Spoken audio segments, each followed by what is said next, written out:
Whistle watchers, how are you all? Welcome back. Another huge weekend of rugby to cover, and joining me as always is the ever reliable Hugo Monnier. How are you? I'm good. How are you? You well? Yes, I'm very well, thank you. I'm very well. A massive weekend of rugby, of course. Record-breaking World Cup final, shattering all records before, and of course the Rugby Championship as well, with one more round to go. So there's plenty to get into, and this is what we've got coming up. Should Harry Potter have seen yellow in the Bledisloe Cup? What on earth happened with Cheslin Kolbe's goal line dropout? Should Hannah Bottomann's tackle in the Women's Rugby World Cup final have been a red? We take a look at all of this and plenty more in this week's episode of Whistle Watch.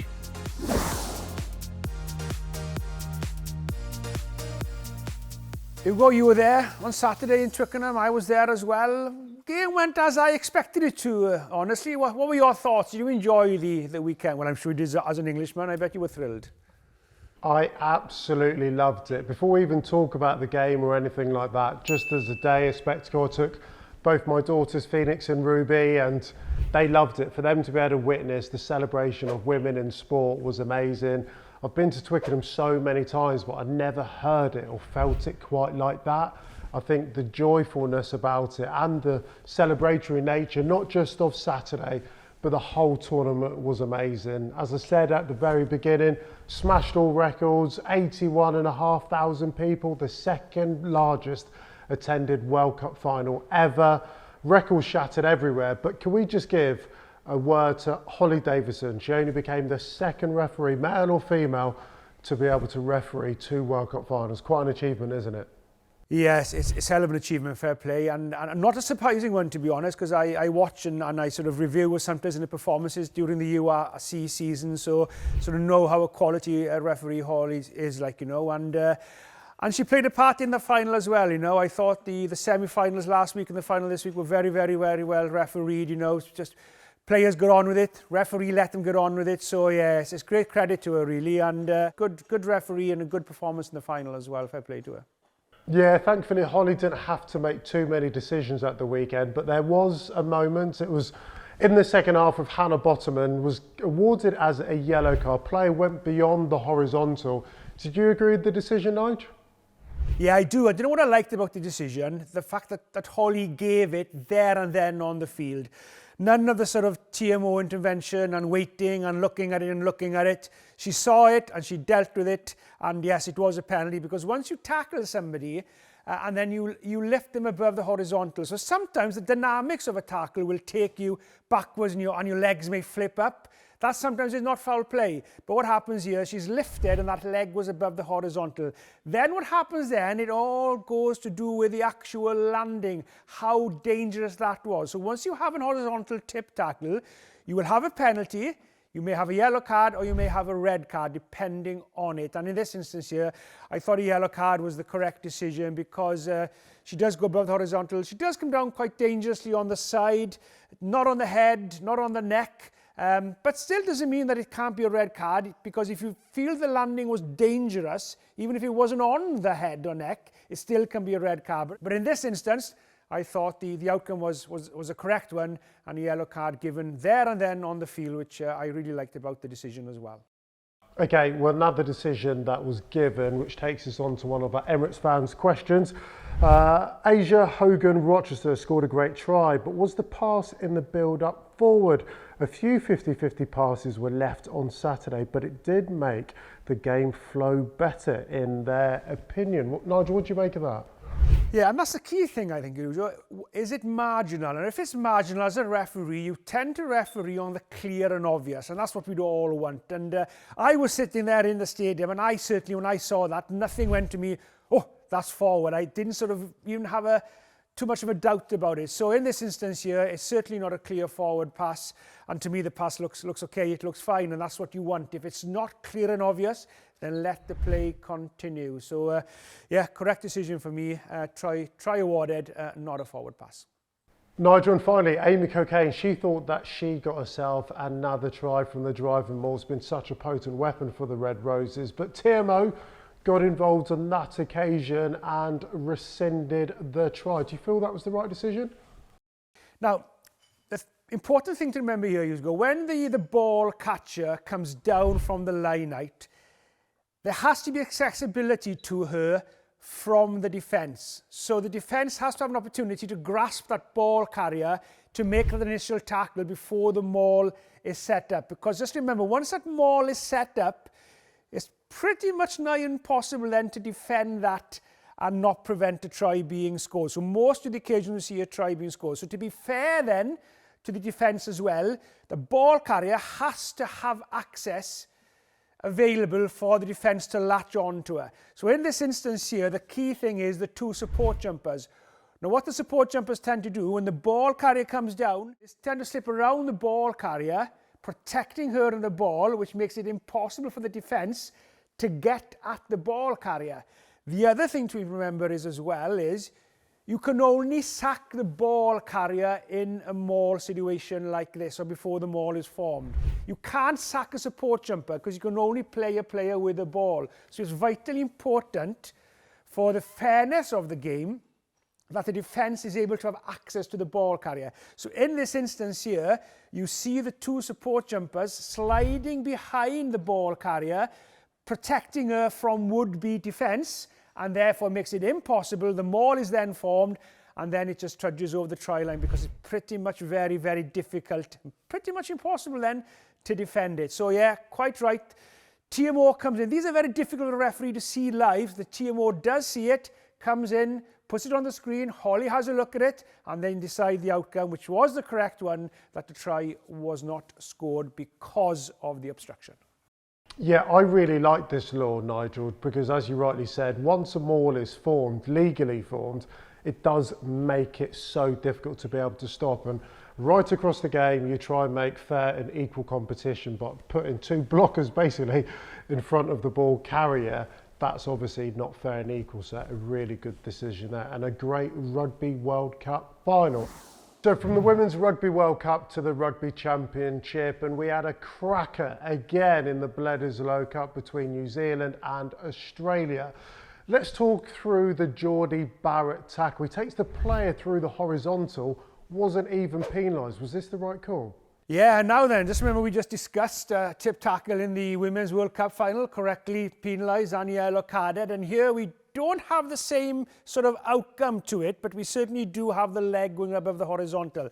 So the referee needs to decide here, is this a dynamic tackle? So when the player tackles, as I mentioned to you earlier, you tackle player and you drive them back, and that action is all legal, and that causes then the momentum of the shift. You've won the collision. It means your sort of legs sort of flip up momentarily above the horizontal. Then that is just the dynamics of the tackle, and you haven't actually done that tipping action. Now, if you tackle somebody, but then your elbows then form that tipping action and the legs go above the horizontal, then you do enter into the foul play category and it would be a foul play. It's really on that margin. The referee feels it was the dynamics. Others may well think, well, no, there is enough there for above the horizontal. That's the way the officials saw it on the day. But on another day, that could well be deemed as above the horizontal. I don't think it is more than a penalty, but on another day, that could have well have been a penalty. It really, really is a tight one. On that, Nigel, and I think it's a really valid point that some people have been making, James O'Connor actually extends his arm out and almost breaks his own fall. So the responsibility of the safety of the landing has almost been taken out of Jordie Barrett's hands, and that's been put on James O'Connor. Almost helps out Jordie Barrett. Does that ever come into the conversation or the thinking of a referee? Yeah, it shouldn't really, to be honest, Hugo, in deciding if it is foul play or not. The fact that he's put his hand out and sort of prevented anything dangerous happen should be irrelevant in the fact that Barrett's actions were illegal and caused that. Now, sometimes there is a bit of saving grace for the player. The referee may decide, yes, the tackle was a tip tackle, but the Australian guy put himself down a bit safer by putting his hand and stuff out. So the landing actually isn't dangerous then because of that. Then that probably would save Barrett from getting a different sanction, whether it be a red or a yellow.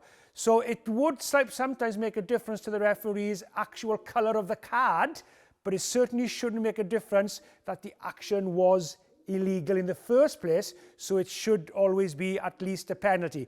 But that landing then does contribute to the decision that the referee will make in arriving at red or yellow card. Yeah, another one that certainly got tongues wagging was Harry Potter, hands in the ruck. He got sent to the sin bin, yellow carded.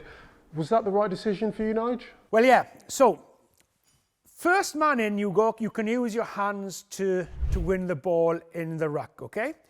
Once the ruck is then formed, you cannot use your hands. So what happened here? Harry Potter goes in. He then puts his hand on the floor then to sort of steady himself. That's okay, nothing wrong with that as long as you don't go completely onto the ball, using your hands to sort of balance yourself. So he uses his hands first to steady himself. He then by the time he then gets onto the ball, there is an actual ruck formed. And because the referee has given a warning before regarding this, this is why it's probably ended up as a yellow card. If you felt that this action was cynical, he knows exactly what he's doing, then yes, it would be a yellow card.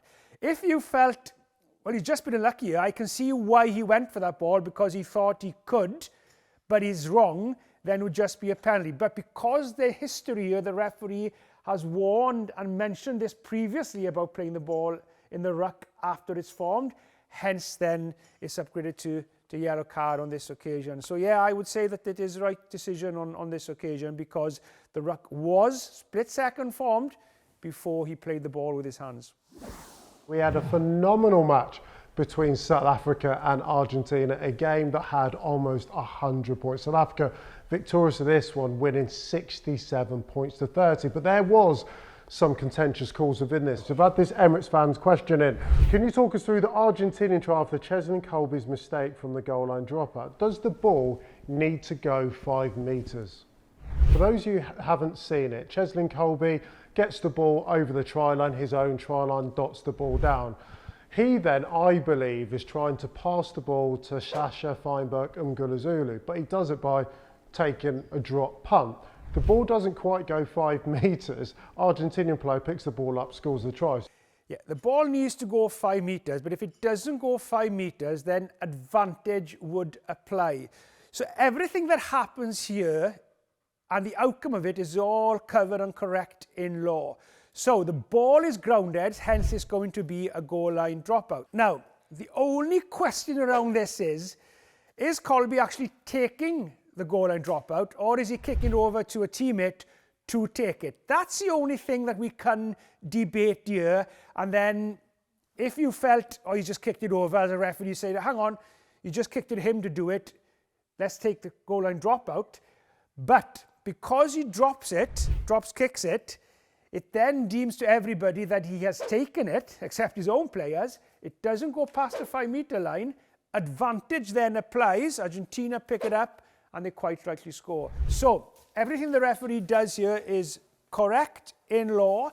The only question around it would be, do you feel that he was actually trying to get it to a teammate? And if you felt that was the case, then you could say, no, hang on, boys, you're just passing it to a teammate. Let's take the goal line dropout. But everything is correct in law, and the try is correctly awarded. Yeah, you don't see many of those, that's for sure. There's another incident, Malcolm Marks. He gets given a yellow card and a penalty try is awarded against him.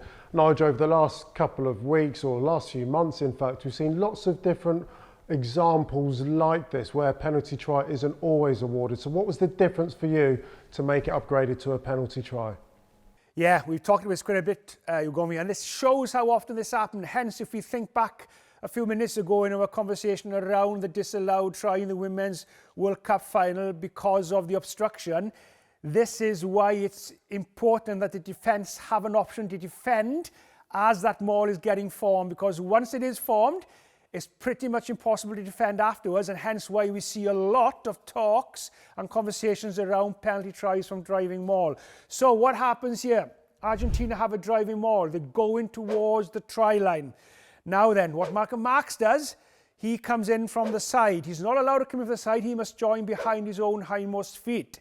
And he also must attempt to defend it by preventing them grounding the ball rather than illegally collapsing it. He comes in from the side, he causes it to collapse, and then the only question the referee needs to decide on here, does he think if it wasn't for the illegal actions of Malcolm Marx, side entry or the collapse, he could do either one or all, if he feels that any of those actions prevented a try that would have probably been scored, then it would be a penalty try and a yellow card. And in this instance here, it's pretty difficult to argue that you think a try wouldn't have probably been scored. It looks like it's going to be scored, and hence the referee gives the decision, penalty try and yellow card. And the other important thing, Hugo, I think to remember as well, once you identify the individual that has caused you to give the penalty try, it has to be a yellow card. There's no negotiations around that.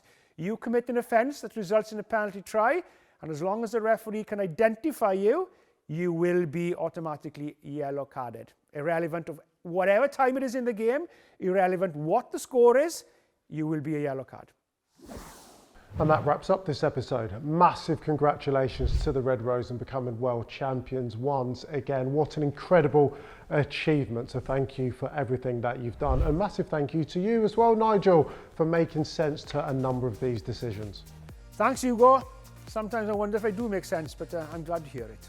You make perfect sense. And that wraps up this series of Whistle Watch. Thank you to everyone that has tuned in, and thank you to everyone that's contributed for you Emirates fans. Questions, we'll see you again very soon. Take care.